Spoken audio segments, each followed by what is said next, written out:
Hey everyone, in this video I'm going to be showing you how to understand and read a sewing pattern. If you want to see how to modify some of these patterns to make them a little bit more modest or how to put them together from start to finish, be sure to subscribe to the Consciously Modest Clothing channel. When you first get your pattern from the store, the first thing that you'll notice is the front of the pattern. This is what will jump out at you and get you to take it off the shelf. As you take a closer look at the front of the pattern, you'll notice in the upper left-hand corner a number. That number corresponds with the pattern, and this will help you find the pattern if you're looking for it on the internet or searching through a catalog of patterns in the sewing store. Right under that number, you'll usually find the sizes, and the sizes will be in American sizes, European sizes, as well as international sizes. You want to be sure that you get a pattern in your size, but you also want to make sure that you check the back of the envelope to see exactly what the sizes are, because the pattern sizes don't always correspond with your dress size. So let's turn the pattern envelope over. When you turn it over, you'll find that there is some more information that will help you to decide on the pattern, best size pattern for you, as well as how much material and what other sewing notions you might need. On the front side of the pattern, you will see a picture of the front of the outfit, and on the back, you'll usually see a picture, a line drawing of the back. Directly below the picture, you'll usually find your sizes. Now, it's important to understand your measurements, your bust, your waist, your hip, or whatever measurements that are on the pattern so that you'll be able to select the proper size. Sometimes the pattern sizes do not perfectly correspond to your dress size, so you don't want to look at that number. Be sure to check and make sure that the pattern fits your largest size. You can always cut it down, but it's hard to add to your pattern later on. Once you've found that the pattern will actually fit you and you've selected the right pattern for your size, you'll want to pay attention to what type of fabric should be used. You don't want to use a stiff fabric with a flowy dress, and a flowy fabric with a skirt that's supposed to have some shape is not going to look right. So pay attention to the fabric options. You'll also want to pay attention to any notions that are mentioned. That is, if it needs a certain type of thread, a zipper, bias tape, and be sure to pick that up while you're at the fabric store. Another important thing that you want to keep in mind is the yardage and how wide the fabric is. For this pattern, it requires a 60-inch wide piece of cloth, and for my size, I should buy about 3 1/8 yards. Now, when we look at the pattern inside on how it's laid out, we'll see exactly how close the pieces are. And after we look at the way that it's laid out, we may see that we need to buy more material than is what is required in the pattern in order to make it longer if need be. Last but not least, you want to check the finished garment size. If you're looking to make a dress that's ankle length and the dress is at your calves, you want to pay attention to that and be sure to buy extra material so that you'll be able to make your dress long enough. In the same way, you want to make sure that the finished size is not going to fit you too snugly, because you may want to go up a size in order to maintain modesty. All right, now that we've looked at the outside of the envelope, let's pull out the pieces inside. Your basic pattern is made up of two different components. You will have your instructions, which is on the left, and your actual pattern pieces, which is pictured on the right. We'll look at the instructions first. When you open up your instructions, you'll see a line drawing of your garment, both the front and the back. Below that, you'll find a repeat of your body measurements. This is the same information that you found on the outside of the pattern envelope. Next, you will find a little bit more information about the pattern. On this pattern, the seam allowance is already built into the pattern, and it's a 5/8 seam allowance. You want to keep this in mind as you're sewing, because if you sew a seam allowance that's too narrow, your garment may be a little bit too big. You'll also find instructions on lengthening and shortening your garment, and these are very helpful to those of us who are trying to modify store-bought patterns and make them a little bit more modest. Finally, in this section, you'll find information about marking your pattern, preparing your pieces for cutting, and the like. Just pay attention to this and follow the instructions as listed. Now, these are pictures of the actual pattern pieces.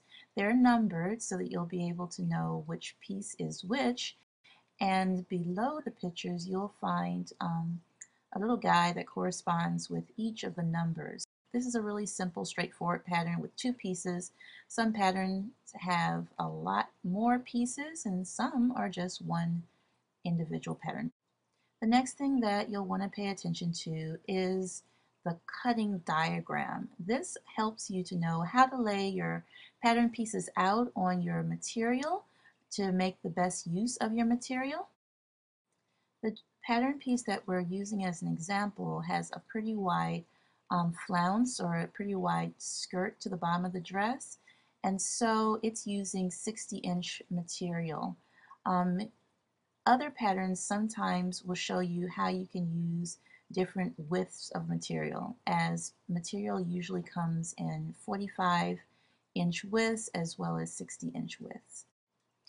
Now you'll get into the actual instructions on the following pages, or depending your pattern, how short your pattern is, you may just need to flip it over.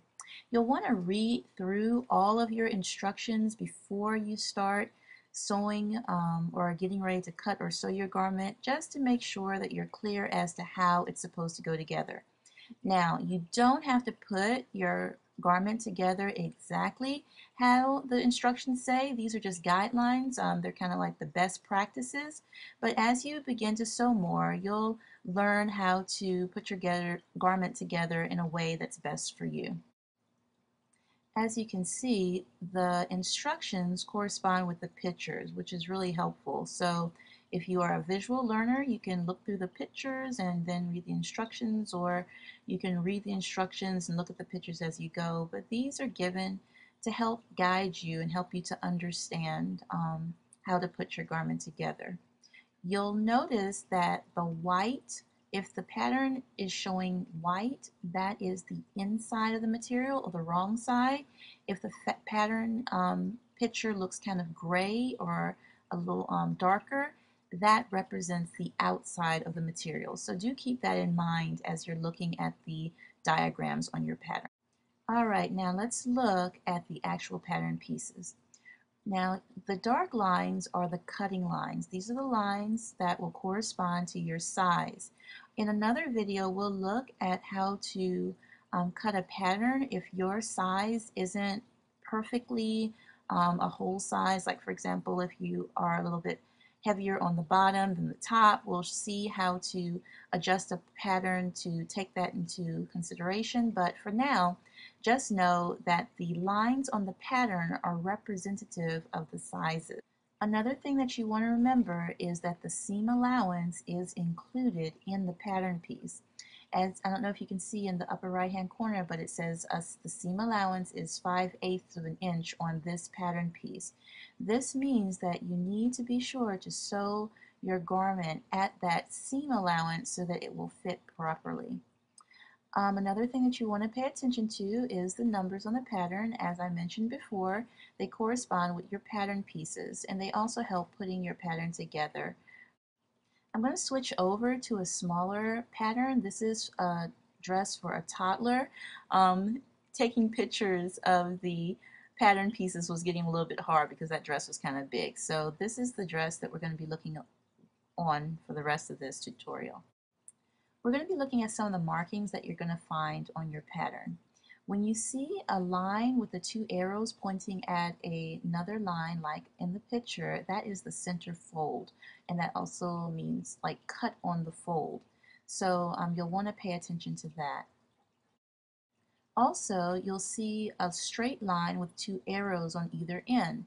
That is called the grain line. In another video, we'll be looking at the grain and the width and the salvage of the fabric, but just know that this line should be parallel with the length of your fabric. And we will look at cutting on the bias and cutting cross grain in a different video. But this just makes sure that you're your garment hangs right when it's all done. So you want to make sure that you pay attention to this line and you cut your garment with um, the line parallel to the grain, and we'll talk more about that later.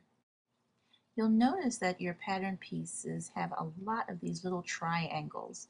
These triangles are what helps you to put your pieces together properly. When you cut your pattern out, you want to notch the triangles outward. You don't want to notch inward. That will get into your seam allowance. You want to notch your triangles outward, and I'll show you how to do that on another video. Finally, if you're working with a garment that has pleats or other type of folds, you'll have notes on your patterns to tell you how to fold those pleats and where they should go. Well, this has been a brief overview of how to read a pattern. We'll be getting into more elements of how to do this in another video or in later videos. But to sum it up, your pattern has several basic pieces. You have your envelope, your instructions, and the pattern pieces themselves. And remember that even if a pattern doesn't necessarily look modest from the picture, we can always tweak it and rearrange it to make it more modest.